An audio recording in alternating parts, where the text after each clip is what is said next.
Hello Sumeena. Hi.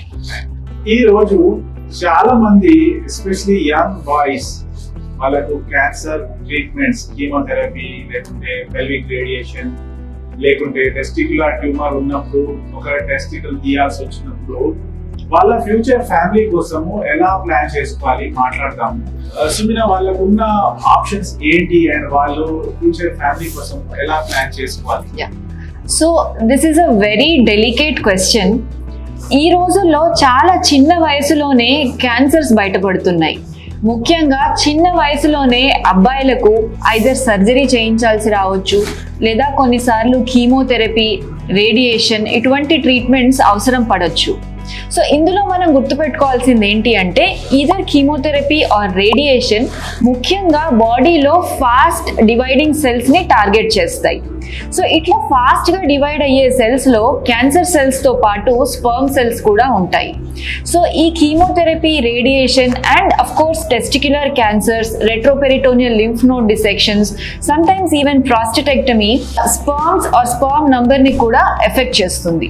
కాబట్టి ఇటువంటి ప్రొసీజర్స్కి వెళ్ళడానికి ముందరే స్పర్మ్ బ్యాంకింగ్ చేయించుకోవడం చాలా ముఖ్యం. చాలా మంది ఈ పాయింట్ తెలియక ఈ క్రూషియల్ విండోని మిస్ అవుతూ ఉంటారు.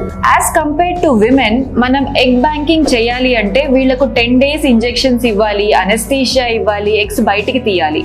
కానీ స్పర్మ్ బ్యాంకింగ్ అనేది it is a very straight forward and simple procedure. ఒక 2 to 3 days ఆఫ్ అబ్స్టినెన్స్ ఉండి ఫర్టిలిటీ సెంటర్కి వెళ్ళి మాస్టర్బేషన్ ద్వారా సిమెన్ శాంపుల్ని వాళ్ళు డిపాజిట్ చేస్తారు. మీరు స్పర్మ్ బ్యాంకింగ్కి వెళ్ళినప్పుడు అట్లీస్ట్ 3 to 6 శాంపిల్స్ అయినా సేవ్ చేసుకునేలా చూడండి. ఎందుకంటే కేవలం ఒక్క శాంపిల్ ఫ్యూచర్లో సరిపోకపోవచ్చు. ఈ స్పర్మ్ బ్యాంకింగ్ ఎప్పుడు కూడా surgery, chemotherapy are radiation start కాక ముందరే చేస్తే మనకు మంచి క్వాలిటీ స్పర్మ్స్ వచ్చే ఛాన్సెస్ ఎక్కువగా ఉంటాయి.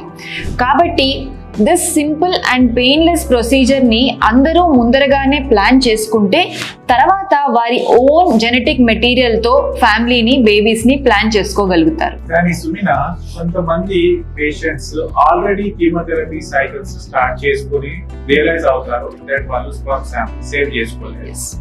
అలాంటి సిచ్యువేషన్స్ లో వాళ్ళకు ఉన్న ఆప్షన్స్ ఏమి? సో అన్ఫార్చునేట్లీ ఒకవేళ వారు ఈ క్రూషియల్ విండోని గనక మిస్ అయినట్టయితే స్టిల్ ఈదర్ కీమోథెరపీ రెమిషన్లో ఉన్నప్పుడు కానివ్వండి, లేదా డిసీజ్ రెమిషన్లో ఉన్నప్పుడు ఒక సింపుల్ సిమెన్ అనాలిసిస్ చేయించడం వెరీ ఇంపార్టెంట్. ఈ ట్రీట్మెంట్స్ ద్వారా లేదా సర్జరీ ద్వారా తప్పకుండా స్పర్మ్ కౌంట్ తగ్గుతుంది, కానీ పూర్తిగా 0 అయ్యే ఛాన్సెస్ తక్కువ ఉంటాయి. సో ఈవెన్ కొన్ని హ్యాండ్ఫుల్ ఆఫ్ స్పర్మ్స్ ఉన్నా కూడా వాటిని ఫ్రీజ్ చేసి దాంతో మనం IVF ఇక్సీ చేయగలుగుతాము. కొన్నిసార్లు ఎజాక్యులేటెడ్ శాంపిల్లో అసలు స్పర్మ్ సెల్స్ ఉండకపోవచ్చు.